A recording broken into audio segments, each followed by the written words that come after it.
Well, I think what I see, particularly in the last 4 or 5 years, things getting a lot worse around the food lineups and people's kind of desperation about not being able to access the system.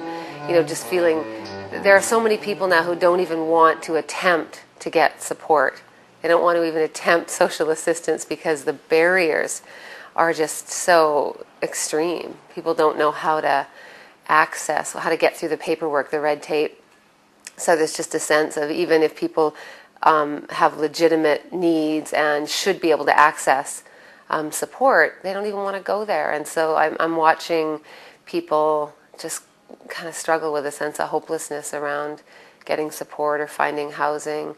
You know, there's families I see in crisis. I meet moms with kids who don't have a place to live and who are on wait lists for years for housing, and you know, kids that are going to school without enough food to eat. Well, it's a hidden problem in the city. People who are homeless, hungry, living in the bush, and there's a huge need for people who are in a situation. Welfare is cut them off. They have no assistance whatsoever. They may be into addictions, maybe not. They may have mental illnesses. Many of these people are good-hearted people who've had problems in life, and it's I don't know. It's kind of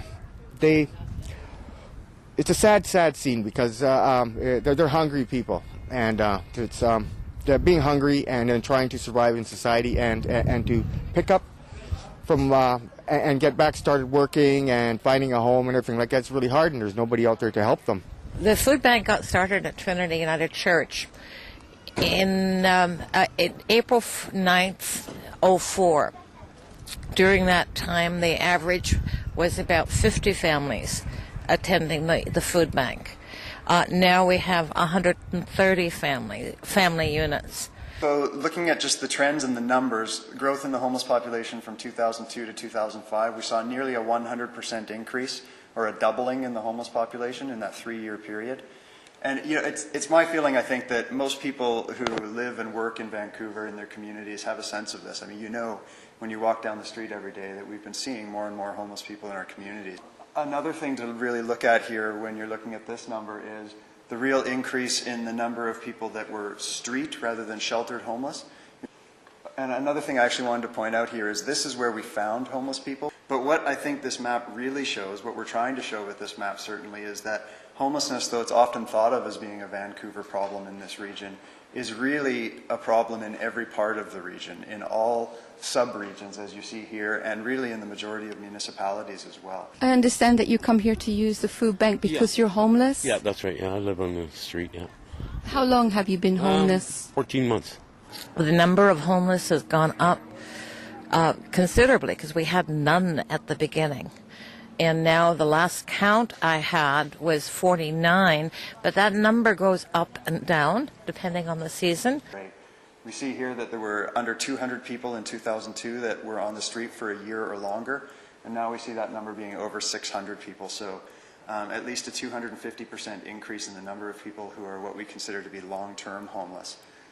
And we have a lot of people who, because of the conditions today and the lack of jobs and the lack of affordable housing, or lack of jobs that are going to be able to allow them to save enough rent to pay the damage deposit and the second deposit, that they're homeless. And many of them have also lost their identification. And when you don't have your identification, you really don't get into welfare. You don't get anything.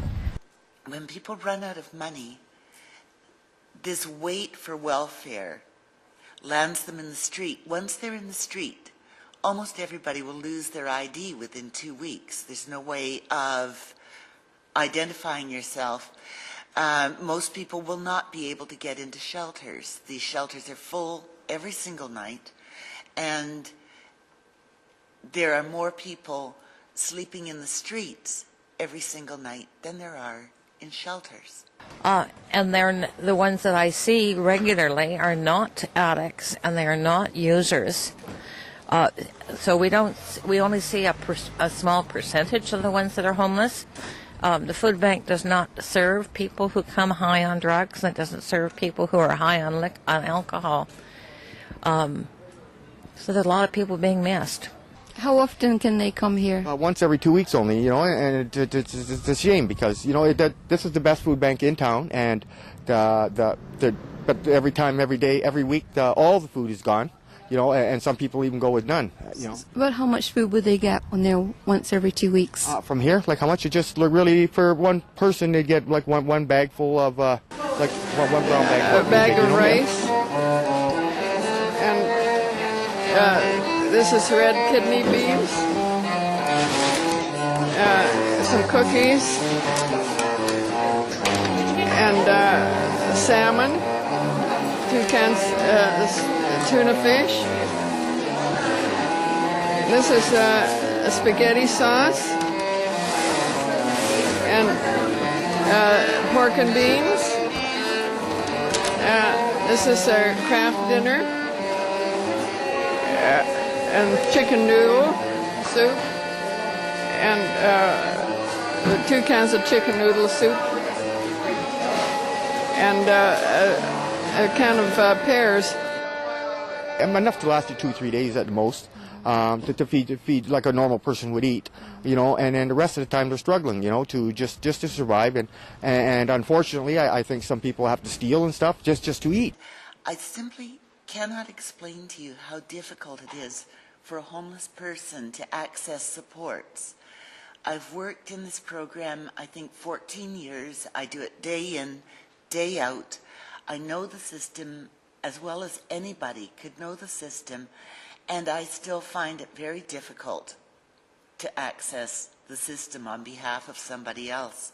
There's people who live down the river down here, kids, they're teenage kids and stuff. They welfare will give them nothing. They live on their parents have kicked them out for whatever reasons. They in pouring rain, they live down there soaking wet, just kids. That's really tough. Well, it brings tears to my eyes because it's I sleep in my tent. I have a tent. Yeah. And I sometimes look after this old guy. I help him out a lot in Poco here, and I sleep there sometimes. I go pick his groceries up and stuff like that for him. Yeah. It has opened my eyes to the needs of people who are very much trapped by the high cost of affordable. There's a lot of people who come to the food bank who have to come to the food bank because the jobs they have don't pay enough to pay the rent. Or one of our volunteers that we have, her husband works full-time at minimum wage, and 80% of his salary goes to pay the rent. So we have homeless, and we have the ones that are borderline. And some people find it, to go out in the bush is very terrifying. When we saw the figures that Dan was presenting,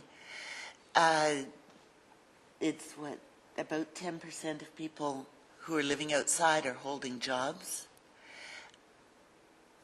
Really a horrifying thing to think about. But when you go into a restaurant, some of your food is being prepared by somebody who slept beside a dumpster last night. Your condo has been built by somebody who sleeps 3 hours and then 2 hours and maybe another hour between being woken up by the police in doorways in the West End.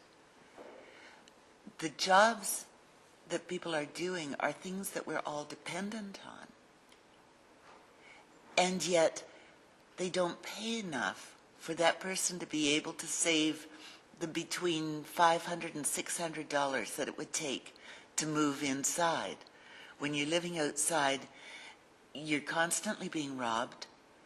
Your food costs are high because you need to eat in restaurants. And you're constantly being chased around while you're trying to get a few hours sleep.